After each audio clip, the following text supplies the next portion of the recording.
পনির butter মশলা, কড়াই পনির বা পনিরের কোনো রকম সবজি একভাবে খেয়ে যদি বোর হয়ে থাকো, তাহলে আজকের রেসিপিটা অবশ্যই ট্রাই করো। এটা লুকওয়াইজও যেমন ভীষণ ডিফারেন্ট, তেমনি এটা খেতেও ভীষণ ইউনিক এবং ডিফারেন্ট। তা চলো আজকের রেসিপিটা শেয়ার করি তোমাদের সাথে। ভিডিওটা পুরোটা দেখো। একটা জারের মধ্যে, মিক্সির জারে আমি কিছু পনির নিয়ে নিলাম টুকরো। এই 50 থেকে 60 গ্রাম মতো পনিরের টুকরো আছে এখানে। আর একটু জাল দিয়ে ঠান্ডা করে নেওয়া দুধ নিলাম ওই কাপের হাফ কাপ দিয়ে। এটা একটা মিক্সচার তৈরি করে, একটু বেশ ঠিক একটা ক্রিমি মিক্সচার। মানে আমি রান্নাটায় যে হোয়াইট গ্রেভিটা বানাবো সেটার জন্য এই মিক্সচারটা খুব দরকার। আমি ক্রিমের কোনো ব্যবহার না করেও যে একটা সুন্দর ক্রিমি গ্রেভি করা যায় সেটা চলো দেখি। এবার কড়াইতে আমি অল্প একটু সাদা তেল আর একটু বাটার নিয়ে আমি ওর মধ্যে একটু সাদা জিরে আর কসুরি মেথি ফোড়ন হিসাবে ইউজ করলাম। দিয়ে একটা ছোট পেঁয়াজকে একটু ছোট ছোট করে কুচি করে নিয়েছি। নিয়ে এটা একটু ভাজবো সব মশলাগুলোই। এই জন্য একটু নুন দিয়ে নিলাম, তাহলে পেঁয়াজটা তাড়াতাড়ি নরম হয়ে যাবে, একটু পিঙ্কিশ কালার এসে যাবে। দিয়ে এটা একটু অল্প এরকম ভাজা ভাজা করে এবার এর মধ্যে আমি আদা রসুনের পেস্ট অ্যাড করলাম, এই 1 টিস্পুন মতোই দিলাম। দিয়ে এটাও একটু অল্প ভাজা করব যাতে লেগে না যায়, কারণ বাটারের আর তেলটার মধ্যেই ভাজা হচ্ছে। সেই জন্য অল্প একটু জল অ্যাড করলাম, যতক্ষণ না র স্মেলটা যায় ততক্ষণই এটাকে একটু কষিয়ে নেব। এবার ঝালের জন্য আমি এখানে কাঁচা লঙ্কার কিছু ছোট ছোট করে কুচি করে এটা অ্যাড করলাম। কাঁচা লঙ্কার ফ্লেভারটা খুব সুন্দর লাগবে।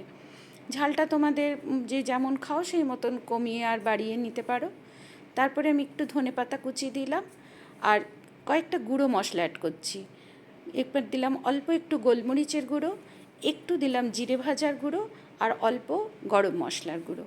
এবার সব মশলাই কিন্তু খুব সামান্য সামান্য, কেন মশলা বেশি হয়ে গেলে যেন গ্রেভির কালারটা চেঞ্জ না হয়, সেই জন্য মশলা দেবো, কিন্তু সবই খুব অল্প অল্প মশলা।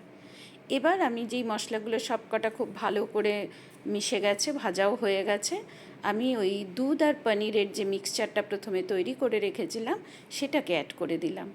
দিয়ে এবার মিক্সির জারটাকেও ভালো করে জলে ধুয়ে এই গ্রেভিটাকে এবার আমি একটু ফুটতে দেবো।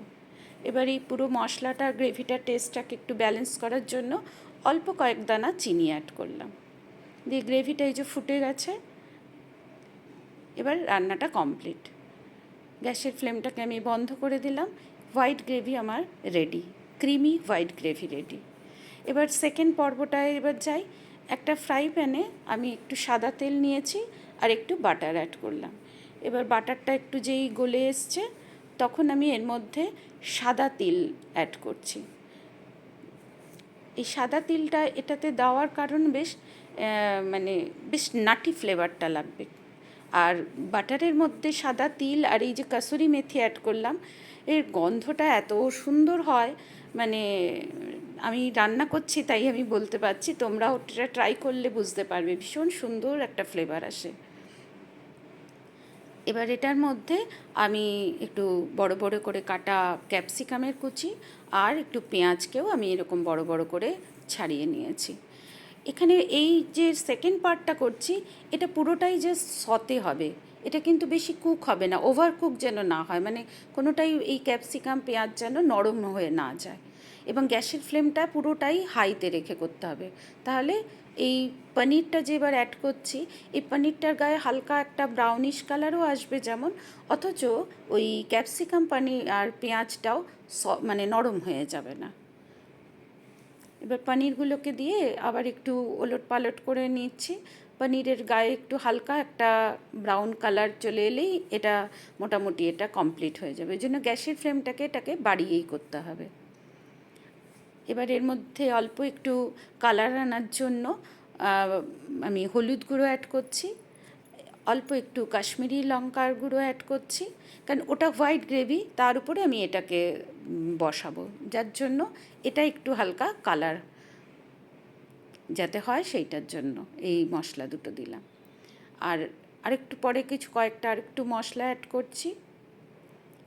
এবার একটু ধনে গুঁড়ো অল্প দিলাম আর একটু অল্প গরম মশলার গুঁড়ো। জাস্ট মানে এই পেঁয়াজ, ক্যাপসিকাম, পনির সবের গায়ে যেন একটা বেশ মশলার টেস্টও হয়, আর তার সঙ্গে তিলের একটা নাটি ফ্লেভার আসবে, কাসুরি মেথির ফ্লেভার, মানে সব মিলে বেশ ভীষণ সুন্দর। এটা পুরোটাই জাস্ট সতে হবে, মানে ম্যাক্সিমাম হলে এটা 5 থেকে 7 মিনিটের ব্যাপার রান্না। এটা আমার কমপ্লিট। এই সেকেন্ড পোর্শনটাও উপর থেকে একটু ধনেপাতা কুচি ছড়িয়ে গ্যাসের ফ্লেমটাকে আমি বন্ধ করে দিয়ে একটু লেবুর রস দিচ্ছি। লেবুর রসটা দিচ্ছি, আমি এখানে কোনো টমেটো ইউজ করিনি, তো সেই জায়গায় আমি অল্প একটু লেবুর রস দিলাম জাস্ট। এবার চলো এটাকে প্লেটিং করে নিই। এই প্লেটিংয়ের ইয়েতেও হচ্ছে প্রথমে হোয়াইট গ্রেভিটা আমি দিয়ে দিচ্ছি।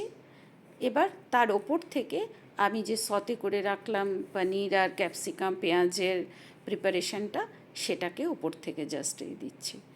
ওই যে প্রথমেই বললাম, রেসিপিটা লুকওয়াইজও যেমন ভীষণ ডিফারেন্ট এবং টেস্টেও ভীষণ ডিফারেন্ট, অথচ রান্নাটা যে আমি করলাম পুরো প্রসেসিংটা যে দেখলে এমন কোনো এর মধ্যে বিশাল কিছু, মানে এমন কিছু ঝামেলা বা কোনো এমন কোনো কেরামতি বিশাল কিছু নেই। মশলা সেই একই আছে, কিন্তু শুধু দেখার জন্য আর একটু ডিফারেন্ট করে এটাকে কুক করে নেওয়ার জন্য খেতে অসাধারণ হয়। উপর থেকে একটু ধনেপাতার কুচি ছড়িয়ে এটাকে সার্ভ করে দেওয়া। মানে এটা যখন তুমি প্লেটটা গেস্টদের সামনে এনে রাখবে, তাদের দেখেই যেন খাওয়াটা বেশ, মানে একটা দেখেই খাওয়ার ইচ্ছে হয় আর কি। এবং এটা সার্ভও করি, এটা রুটি পরোটা সবের সঙ্গে খুব ভালো যায়। এটা আমি আজকে যেমন করেছি ডিনারেই সার্ভ করব বলে, এবং আমি রুটির সাথেই সার্ভ করছি। এবং এটা সার্ভ করিও আমি এইভাবে, মানে একটা সাইড থেকে জাস্ট মানে যেন মিশে না যায়, সাদা গ্রেভিটাকে তুলে ঠিক ওইভাবেই যেন উপর থেকে পনিরটাও একসাথে আসে। তোমাদের যদি আমার এরকম পরপর দেখতেই পাও আমি কিভাবে রেসিপিগুলো তোমাদের সাথে শেয়ার করি, ভীষণ ইউনিক এবং ডিফারেন্ট টাইপ চেষ্টা করি সবসময়।